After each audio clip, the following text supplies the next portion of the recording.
నమస్తే అండి, ఎలా ఉన్నారు అందరూ? బాగున్నారా? నేనైతే బాగున్నానండి. మీ అందరికీ అమ్మవారి ఆశీస్సులు ఎల్లప్పుడూ ఉండాలని కోరుకుంటూ ఈరోజు చాలా శక్తివంతమైన పరిహారం గురించి తెలుసుకుందాం. ఇంతకీ పరిహారాన్ని ఎవరు చేయాలి, ఎలాంటి సమస్యలు ఉన్నవారు చేయాలి అనే విషయాలు తెలుసుకోవాలి కదండి. ముందు ఆ విషయాలు తెలుసుకున్న తర్వాత పరిహారాన్ని ఏ రకంగా చేయాలనేది చూద్దాము. ఈ పరిహారం చాలా శక్తివంతమైన పరిహారం అండి. అది కూడా చాలా ఈజీగా చేసుకునే పరిహారం ఇది. ఈ పరిహారాన్ని మనం చేసుకోవడం వల్ల ధన రాబడి పెరుగుతుంది. అలానే అప్పుల బాధలతో ఎవరైనా బాధపడుతుంటే మీలో ఆ బాధల నుంచి బయటపడే మార్గాలు మీకు చూపిస్తుంది ఈ పరిహారం. కుబేరుడు యొక్క ప్రసన్నత కూడా మీకు కలుగుతుంది. ఈ పరిహారాన్ని రాత్రి సమయంలో చేసుకోవాల్సి ఉంటుంది. వాతావరణం చాలా ప్రశాంతంగా ఉంటుంది కదండి రాత్రి సమయం అంటే. అలానే మన మనస్సు కూడా చాలా ప్రశాంతంగా ఉంటుంది కాబట్టి ఆ సమయంలోనే ఈ పరిహారం చేసుకోవాల్సి ఉంటుంది. అలా చేసుకుంటేనే మంచి ఫలితం వస్తుంది. ఈ పరిహారం చేసుకోవడం వల్ల ధనానికి సంబంధించిన ఇబ్బందులు తొలగుతాయి. అలాంటి సమస్యల నుంచి బయటపడే మార్గాలు మీకు తెలుస్తాయి. ఇంకా 4 వైపుల నుంచి కూడా మీకు ధనం వస్తుంది. అంటే మీరు ఏ పని చేస్తున్నా కానీ ఖచ్చితంగా ధనం వచ్చే అవకాశాలు అయితే మీకు కలుగుతాయి. ఈ పరిహారాన్ని ఆడవారైనా మగవారైనా ఎవరైనా చేయొచ్చు, కానీ నెలసరి టైంలో ఉన్నప్పుడు మాత్రం చేయకండి. ఈ పరిహారాన్ని ఏ రకంగా చేయాలనేది చెప్తానండి. అంతకంటే ముందు ఒక చిన్న రిక్వెస్ట్, ఎప్పుడూ చెప్పేమాటనండి ప్రతి వీడియోలో. ఈ వీడియోకి ఒక చిన్న లైక్ చేయమని, లైక్ చేయడం మర్చిపోకండి. అలానే సబ్స్క్రైబ్ కాకుండా కొత్తవారు ఉంటే అనేక రకాలైన సమస్యల గురించి అడుగుతున్నారు కదండి. చాలా పరిహారాలు ఉన్నాయండి మన ఛానల్లో. మీరు ఒకసారి ఛానల్లోకి వెళ్ళండి. వెళ్ళి చూసి మీరు చేయగలిగేదాన్ని ఏదో ఒక పరిహారాన్ని ఎంచుకొని ప్రయత్నం చేయండి.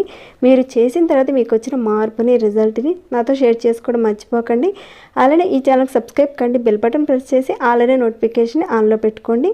అలానే వీడియోని ఎండింగ్ వరకు చూడండి, అన్ని విషయాలు తెలుస్తాయి. లేదంటే ఎక్కడ ఒక పాయింట్ మీరు మిస్ చేసుకుంటారు, మళ్ళీ తిరిగి అడుగుతారు. ఎండింగ్ వరకు చూడండి, ఓకేనండి. ఇక మన వీడియో మాటకు వెళదాము. మరి ఈ పరిహారాన్ని ఏ రకంగా చేయాలనేది చూద్దామండి.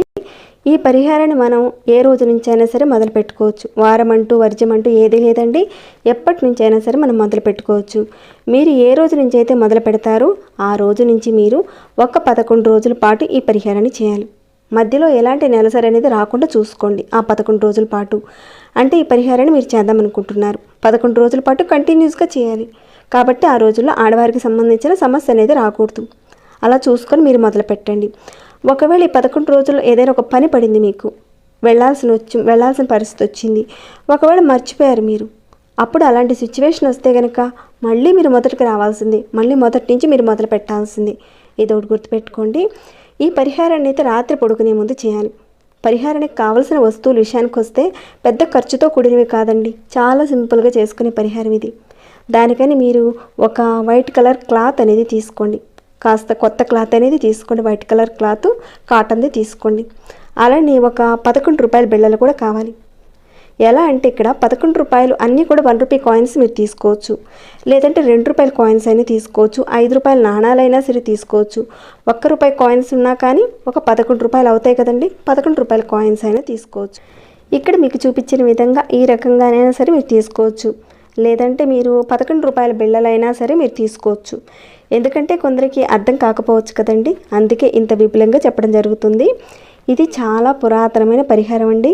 కుబేరుడికి సంబంధించిన పురాతనమైన పరిహారం ఇది.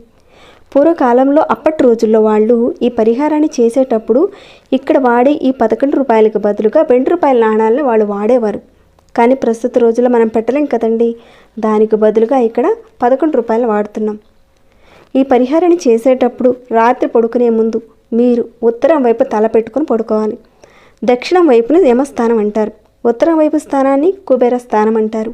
ఇప్పుడు చేసుకునేది కుబేరుడికి సంబంధించిన పరిహారం కాబట్టి మీరు ఏం చేస్తారంటే, ఎవరైతే ఇబ్బందుల్లో ఉన్నారో వారు తొందరగా బయటపడడానికి చేసుకునే పరిహారం కాబట్టి మీరు ఈ పరిహారాన్ని చేసేటప్పుడు స్నానం చేయాల్సిన అవసరం అయితే ఉండదు. ఆ రోజున మీరు స్నానం చేసుంటే చాలు. అంటే ఉదయం స్నానం చేసినా సాయంత్రం చేసినా సరిపోతుంది. ఇక పరిహారానికి ముందైతే స్నానం చేయనవసరం లేదు. మీ అందరికి అర్థమైందనుకుంటున్నాను. ముందుగా మీరు ఈ పరిహారం చేయడానికి ముందు మీరు ఎక్కడైతే పడుకుంటారో అంటే మీ తల కుబేర స్థానమైన ఉత్తరం వైపు పెట్టుకొని పడుకోండి.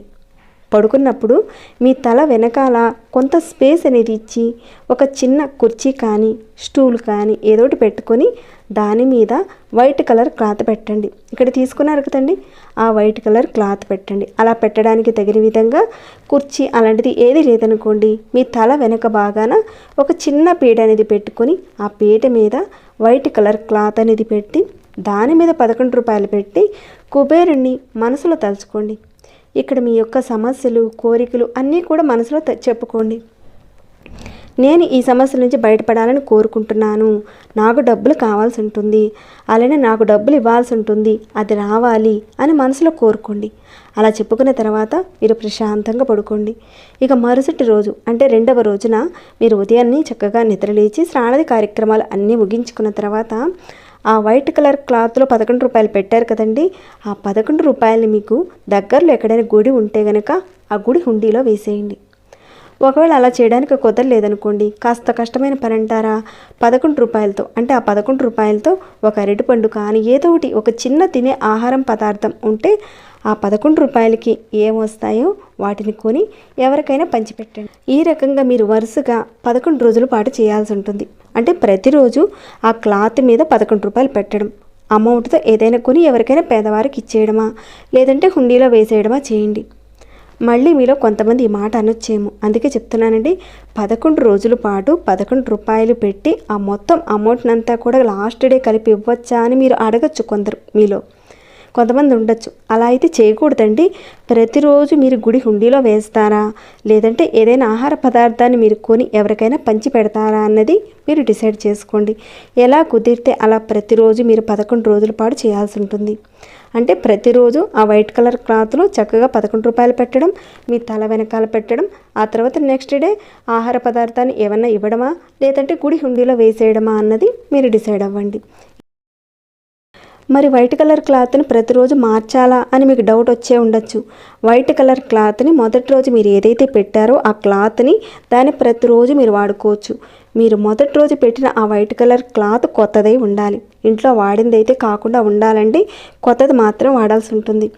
ఈ రకంగా చేసిన తర్వాత 12వ రోజున ఆ క్లాత్ని తీసేసి శుభ్రం చేసుకొని ఇంట్లో అవసరానికి ఉపయోగించుకోవచ్చు. దాన్ని బయట పారైన అవసరం లేదండి, మీ అవసరాలకు వాడుకోవచ్చు. చిన్న పరిహారమైనా సరే ఇది చాలా శక్తివంతమైన పరిహారం అండి. చేసుకోవడం వల్ల కుబేరుడు యొక్క కటాక్షం కలుగుతుంది. దానివల్ల మీకు ధన రాబడి అనేది పెరుగుతుంది, మెల్లమెల్లగా పెరుగుతుంది. 4 వైపుల నుంచి మీకు ధనం రావడానికి అవకాశాలు ఎక్కువ ఉంటాయి. మంచి మార్పులను అయితే మీరు చూస్తారండి, తప్పకుండా చేసుకుంటారని నేను భావిస్తున్నాను. ఇక ఈ వీడియోని ఎంతటితో ముగిస్తున్నాను. ఇంకేమైనా డౌట్స్ ఉంటే అడగండి, రిప్లై ఇస్తాను. అలానే మీ మనసుకి ఎలా అనిపించిందన్న మాట చెప్పండి. ఇంకా లైక్ చేయకుండా చూస్తూ ఉంటే ఒక చిన్న లైక్ చేయండి. సబ్స్క్రైబ్ కాకుండా ఉంటే సబ్స్క్రైబ్ చేసుకొని ప్రతిరోజు మన ఛానల్లో ఉన్న వీడియోస్ని చూస్తూ ఉండండి. మరొక భక్తి వీడియోలో మళ్ళీ మిమ్మల్ని కలుసుకుంటాను. అంతవరకు సెలవు.